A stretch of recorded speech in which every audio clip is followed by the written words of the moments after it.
where all the different animals represent the various playable classes, we humans would be the dictionary definition of a min-max build. Our intellect would be the envy of every other class in the game, but our other attributes would all be close to zero. We're weak, we're slow, we're fragile, we're awkward swimmers, insecure climbers, and pathetic diggers. We can't fight, we can't fly, we can't hide, and we don't have any fancy adaptations like poison sacs or camouflage skin. In short, apart from the fact we've managed to grow melon-sized brains, humans are totally shit. That's why, for most of our history, we weren't the undisputed apex predators that we are today, as we ferociously hunt Wendy's in the wilds of the American Strode. Instead, we were on the menu.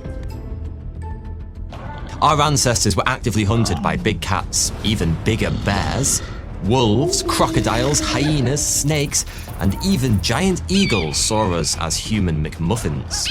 These days, most of the wild animals, even the big scary ones, have all had a big meeting and decided it's best if we leave humans alone. But every so often, an animal will lose its innate fear of mankind and start to actively prey on humans. And the results can be terrifying. How terrifying? Let me put it this way. Harold Shipman, also known as Dr. Death, is considered to be the most prolific serial killer in modern history. During a criminal career spanning over 22 years, he's thought to have killed a staggering 250 people. That's an almost unimaginable mountain of murder, and yet it pales in comparison to the bonkers body count of the most prolific animal serial killer of all time. As for what kind of animal this misanthropic mass murderer was and how many victims it took, now would be a good time to place your bets in the comments. And trust me, it's probably more than you're thinking. Are you tired of spending precious time preparing meals when you've got a busy schedule? Well, Huel is fast food that's good for you. Huel's hot and savory range includes hot, tasty, plant-based instant meals that give your body all the good stuff it needs to thrive. It's 100% nutritionally complete and contains 26 essential vitamins and minerals and 24 grams of protein. Protein is just one of the most important things you can give your body to keep it functioning optimally. Made with natural ingredients, Huel's hot and savory range makes for a perfect lunch or dinner. Recently, I've been really digging this tomato and herb flavor. With its fresh-tasting, homegrown, garden-like flavors, it's been a perfect lunch option during these summer months. Huel Hot and Savory couldn't be any easier to make. You simply add boiling water and then leave it for 5 minutes. That, folks, is literally it. And there you have it, a hot, nutritious, tasty meal. Did I mention it's also really affordable? So click the link in the description to try Huel today. If you use my special link, you'll be supporting the channel. And with your first order, you'll also receive a free shaker, a Huel t-shirt, and a guide to help you get started. And for the next 72 hours only, if you use the code 4010 at checkout, you'll receive £10 off a one-time order of £40 or over, so definitely don't miss out on that one. And a big thanks to Huel for sponsoring this video. If you've ever seen Disney's The Jungle Book, you're probably familiar with Baloo, the happy-go-lucky bear who grooms, teaches Mowgli the laws of the jungle. In the original novel by Rudyard Kipling, Baloo is described as a sloth bear, which is ironic really, because it turns out sloth bears are responsible for more attacks on humans than any other bear species on the planet. So, if The Jungle Book was a documentary, Baloo would have ripped little Mowgli's face into 1,000 pieces and eaten his organs. Shame they didn't do that bit in the live-action remake. Most sloth bear attacks are defensive in nature, but on rare occasions, an individual will deliberately seek out and attack humans. In 1957, in the southern Indian state of Mysore, one particular sloth bear went all Freddy Krueger on the locals by viciously mauling more than 30 people, killing 12, and partially consuming at least 3. Though some animal rights activists argue the beast was simply looking for the bare necessities it needed to survive. I'm so sorry. Mysore's sloth bear kill count, 12. These days, large predators have been all but exterminated from much of Western Europe, but things were very different back in the 18th century.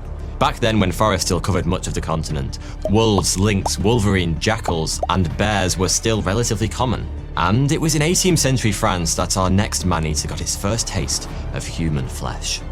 It all started in 1764 in the former French province of Gévaudan, when a 14-year-old girl was killed whilst shepherding her sheep. Over the following months, the body count surged and the pattern emerged. Almost all the victims were women or children, and most were killed by having their throats torn out. By early 1765, the beast had racked up a kill count that would make Rambo look like Barbie with a potato gun, becoming one of France's first ever national news stories. Word of the killing spree even reached King Louis XV himself, and he decreed that the creature should be eliminated at any cost. There was just one small problem. Nobody seemed to know what the hell it actually was. Those who'd seen the beast mostly agreed it looked broadly like a wolf, but with only a few notable differences. For starters, it was said to be significantly bigger, the size of a small cow. But people claimed it had a long, slender tail, a stubby snout, and unusual fur colourings and patterns. Whatever this fugly hippie wolf cow was, it needed a good killing, and word was put out that whoever brought the monster down would be paid a year's salary as a reward. The response was predictably enthusiastic. Some 30,000 people joined the hunt. Several local wolves were soon slaughtered by the pitchfork-wielding mob, and plenty of people tried to claim the reward, but the deaths continued unabated for the following 18 months. In the end, it was a local farmer who ended the madness by killing the whack-job hippie wolf cow beast with a silver bullet. Some historians believe that's the reason we associate silver bullets with werewolves to this day. But what exactly was the beast of Gévaudan? Unfortunately, we still don't know for sure. By the time a post-mortem could be carried out, the remains had largely rotted away. The most popular theory is that the animal was simply a large wolf, but not everyone agrees. After all, your average 18th century French peasant would have been pretty familiar with what a wolf looked like. It was one of only 3 questions a peasant would have gotten right in a pub quiz, along with what do you put in a pottage, and in 2 short sentences describe the reciprocal influence of feudal structures on the labyrinthine evolution of social, political dynamics and economic paradigms within your local fiefdom. Some people believe the beast was a lion, or perhaps a hyena that had escaped from some rich tit menagerie. Others, predictably, went full werewolf. It's even been suggested the whole thing was a cover story for the 18th century's most prolific serial killer, some crazed psychopath who went around murdering women and children dressed in wolfskin. That reminds me, I really need to burn that thing. Whatever the truth, the killings themselves really did happen. 210 attacks were documented in total, with 113 people killed and 49 injured. 98 of the victims were at least partially devoured by the creature. Beast of Gévaudan? Potentially a wolf. Kill count 130. Of all the animals that have snacked on Homo sapiens over the millennia, lions are probably the best known man-eaters. And amongst man-eating lions, none are more famous than those of the Tsavo region in Kenya. Back in the late 19th century, when the British mistook all the other countries for Pokemon cards and tried to catch them all, they began the construction of a railway line that would link Uganda with the colony of Kenya. We loved a good railway back then. The Uganda Railway would eventually span some 700 miles. But size isn't what the project's known for today.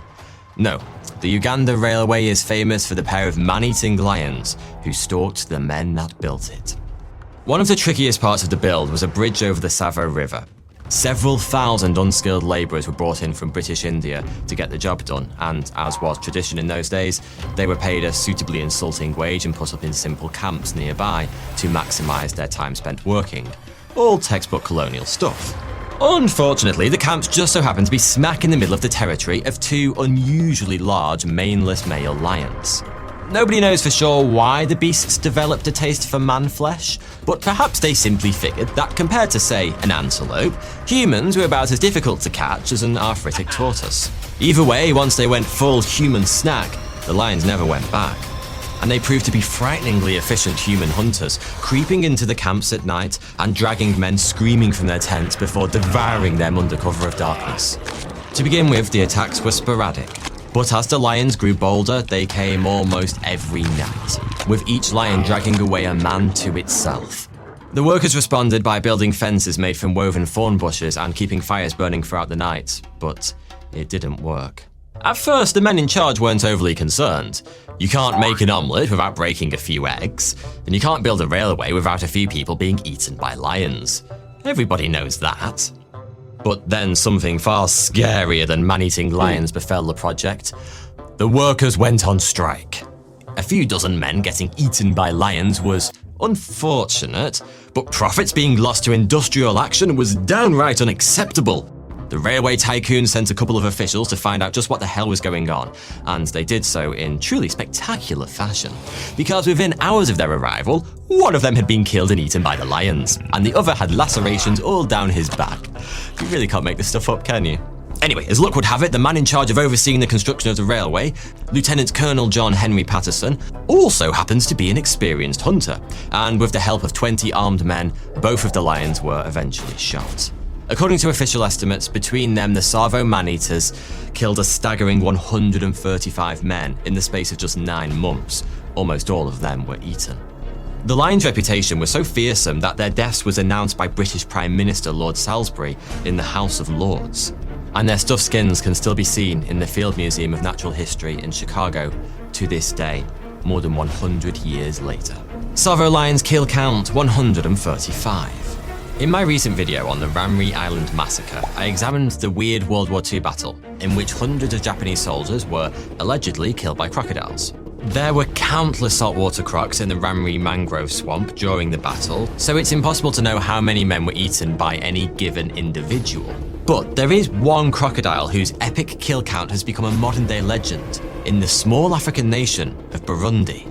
His name is Gustave, and I don't know why he was given the name of a French familiar. But this Nile crocodile is truly gigantic, estimated to be well over 6 meters long and weighing in at over a ton. Gustave is amongst the largest crocodiles on the whole African continent. But it isn't just his size that makes him stand out. He also has 3 distinctive bullet wounds on his back. Trophies from hunters who have tried and failed to end his bloody reign of terror. It's thought that Gustave retired from wine tasting and began murdering in the 1970s, plucking his victims from the banks of the Ruzizi River and the northern shakes of Lake Tanganyika.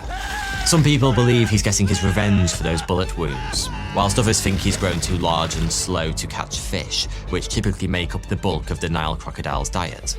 There are rumours online that Gustave may actually have been killed in unknown circumstances in 2019, but there's no proof, so he could just be doing a 2-pack and hiding in a toilet in Mexico. Dead or not, the locals still fear him, Gustave that is, not 2-pack, and for good reason. He's killed an estimated 200 people. His near mythical status makes that figure somewhat hard to trust, but whatever the truth, Gustave is considered a big enough problem that there have been multiple attempts to kill or capture him over the years. In the early 2000s, a team of scientists went full Jurassic Park by attempting to coax him into a cage through the strategic use of a live goat tied to a wooden pole. The trap was laid overnight, but when the team returned the following morning, the giant iron cage had been upended and the goat was gone. Nobody knows what happened to Gustave, but I'm going to go out on a limb here and guess that things didn't end too well for the goat. Gustave kill count 200. 200 kills by a single animal is absolutely crazy, but believe it or not, that's still a hell of a long way short of the record. In fact, it isn't even halfway there. So, any ideas which beast wears the human consumption crown? If you guessed mongoose, then congratulations, you are officially insane. And if you guessed killer rabbit with big pointy teeth, then you've obviously been watching too much Monty Python. If, on the other hand, you guessed tiger, you are 100% correct. These days, tigers pose relatively little threat to humans, but that isn't because they aren't deadly. We're just significantly deadlier. We've shot, trapped and squeezed them into tiny pockets of wilderness until the wild tiger population is about 4% of what it was 100 years ago. And about twice as many tigers are held in captivity than live in the wild. But before we hunted them to the brink of extinction, tigers were the single deadliest species known to man, responsible for more human deaths than any other wild animal, excluding disease carriers like mosquitoes and the music of Jake Paul. According to one study, almost 400,000 people have been killed by tigers since the year 1800, and since those are just the documented cases, the true number is far higher. That's a mind-blowing stat, so it's fitting that the deadliest animal to have ever lived, that we know about at least, was a tiger. Well, not a tiger, a tigress. But I digress. Known today as the Champawat man-eater, this magnificent monster killed an almost unbelievable 436 people at the turn of the 20th century, and it took one of history's most legendary hunters to finally end her record-breaking killing spree.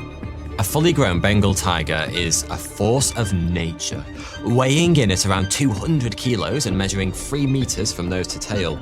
They can run up to 65 kilometers an hour, and when they inevitably catch up with whatever it is they're chasing, their 10-centimeter canines can bite down with the force of 1,000 pounds per square inch, about 6 times that of a human. It would be like being eaten by a hydraulic press, except there wouldn't be a Finnish man filming it for YouTube. The Champawat man-eater first got a taste for human flesh in western Nepal in 1903. At first, a tiger would hunt down lone villagers, usually women and children, when they ventured too far into the forest to collect wood or forage for food. But just like the Savo lions, over time, she grew bolder, eventually just sauntering into settlements in broad daylight and picking people off at will. According to contemporary records, the tigress racked up an astonishing 200 kills in Nepal, evading scores of hunters in the process. The situation got so serious that the army was called in, and whilst they were unable to take down the tiger, they did succeed in forcing her over the border into India, where she promptly picked up where she'd left off, murdering her new neighbours left, right and centre. Things got so bad that locals started boarding up their houses, refusing to step outside for anything that wasn't life-threatening, and more than one village was abandoned entirely. India was under British rule at the time, and as the tiger's reputation grew, the bigwigs decided to bring in the big guns. Jim Corbett is probably the most famous dangerous game hunter who ever lived. He specialised in hunting man-eaters, and by the time he hung up his rifle in the late 1940s, he killed more than 20 of them, with an estimated total of 1,200 kills between them. Unlike most hunters of the day, Corbett mostly hunted alone and on foot, considering any other approach to be unsporting. If he was going to try and kill a man-eater, it was only fair that it should have a chance to get him first, and the Champawat man-eater very nearly did. Corbett tracked her down by following a trail of blood after she took her 436th victim in 1907. But as he prepared to take the killing shot, the tigress charged. Corbett fired off several shots in quick succession, with the tiger eventually succumbing to her wounds just 6 meters from where he stood. The Champawat man-eater is sometimes known as the Demon of Champawat. The name implies that this was a creature hell-bent on the destruction of mankind. And at first, her kill count would seem to back up that viewpoint. But the irony is, the Champawat man-eater was a man-made problem in the first place. When Corbett examined her blood-soaked body, he found something interesting. An old gunshot wound. A bullet had passed through the tigress's skull, breaking several teeth along the way. It was a serious injury, one that would have prevented her from successfully hunting bigger, stronger prey. In other words, the Champawat man-eater wasn't some vengeful demon with a hatred for mankind. She was simply trying to survive. Forced to adapt to a serious injury inflicted by the very species she ended up slaughtering. I think there might be a lesson in there somewhere. Champawat man-eater kill count 436. Thanks for watching.